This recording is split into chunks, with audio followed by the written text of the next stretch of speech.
بسم اللہ الرحمن الرحیم۔ السلام علیکم دوستو، روزانہ اچھی ویڈیوز اور اسلامک واقعات کے لیے ہمارے چینل کو لازمی طور پہ سبسکرائب کر دیں۔ ضلع پشاور کے دو شراکتی اس غرض سے کابل گئے تاکہ وہاں گوشت کی تجارت کریں۔ قلیل عرصہ میں انہوں نے 2-3 ہزار روپیہ کما لیا اور اپنے وطن آنے کا ارادہ کیا۔ دونوں شراکتی اپنے منافع کی رقم ساتھ لے کر اپنے وطن کی طرف چل پڑے۔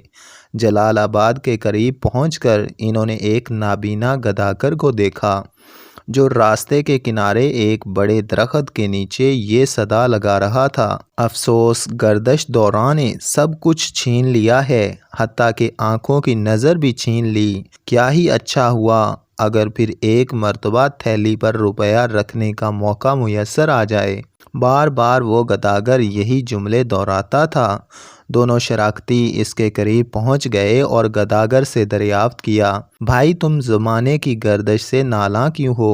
نابینا گداگر نے کہا: میں اس علاقے میں ممتاز شخصیت کا مالک تھا، میری بہت سی جائیداد تھی، لیکن قسمت نے پلٹا کھایا کہ میری آنکھوں کی بینائی بھی ساتھ لیتی گئی۔ مجھے اس بات کا بہت شوق ہے کہ اس مفلسی میں اگر اپنا نہیں تو دوسرے کا کمایا ہوا نقد روپیہ ان ہاتھوں میں ایک لمحے کے لیے رکھ کر اپنے دل کو تسکین دوں۔ ان دونوں نے یہ فیصلہ کرتے ہوئے مناسب سمجھا کہ یہ ایک نابینا گداگر ہے، جائے گا کہاں؟ اپنے روپوں کی تھیلی اس کو ایک لمحے کے لیے دینے میں کیا حرج ہے؟ ایک نے روپوں کی وہ تھیلی گداگر کے ہاتھ میں دیتے ہوئے کہا: لو بھائی فقیر، اپنی تمنا پوری کر لو۔ گداگر تھیلی لیتے ہوئے ان کا شکریہ ادا کیا۔ تھوڑی دیر بعد اس میں سے ایک نے کہا: اب ہم کو ہماری روپوں کی تھیلی واپس کر دو۔ لیکن گداگر نے کمال سنجیدگی سے جواب دیا: تھیلی؟ کیسی تھیلی؟ دوسرے ساتھی نے گداگر سے کہا: مذاق مت کرو، تھیلی جلدی واپس کر دو، ہمیں دور جانا ہے۔ مگر گداگر تھیلی واپس کرنے سے انکار کر دیتا ہے۔ شراکتی حیران ہوئے کہ عجیب مصیبت میں پھنس گئے۔ گداگر نے کہا: میں نے تمام عمر یہاں بیٹھے بیٹھے گزار دی ہے، پیسہ جمع کیا، تم کہاں سے بدبخت ڈاکو یہاں پہنچ گئے جو میری ساری عمر کی کمائی ایسی آسانی سے چھین لینا چاہتے ہو؟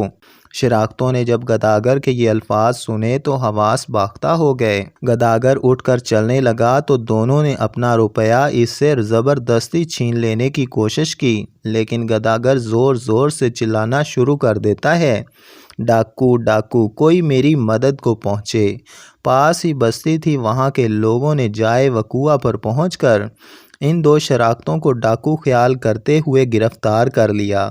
دونوں نے ہر چند کوشش کی کہ وہ دیہاتی اس کی بات کا اعتبار کریں، لیکن بے سود بستی کے لوگوں نے یہ تجویز منظور کی کہ ان ڈاکوؤں کو بادشاہ کے دربار میں حاضر کریں اور ان کی گرفتاری کے صلہ میں انعام حاصل کریں۔ چنانچہ دونوں کو بما گداگر بادشاہ کے دربار میں حاضر کیا گیا۔ امیر عبد الرحمن عدالت کی کرسی پر متمکن تھے، درباری حاضر تھے۔ بادشاہ نے پہلے گداگر کا بیان سنا اور پھر ملزموں کی داستان مظلوم سنی، اور پھر حکم دیا کہ ایک کڑاہی لے آؤ اور اس میں پانی ڈال کر خوب گرم کرو۔ یہ سنتے ہی دونوں شراکتی بیچارے سہم گئے، اس دردناک طریقہ سے اپنی موت کا خیال کرنے لگے۔ ان کی آنکھوں میں اندھیرا چھا گیا۔ کڑاہی لائی گئی، پانی ڈال کر خوب گرم کر کے حکم کا انتظار ہونے لگا۔ بادشاہ نے غضبناک ہو کر کہا: لاؤ وہ روپیوں کی تھیلی، کھول کر پانی میں ڈال دو۔ فوراً حکم کی تعمیل ہوئی۔ بادشاہ نے پھر کہا: کڑاہی سے سب دور ہٹ جاؤ۔ چنانچہ سب علیحدہ ہو گئے۔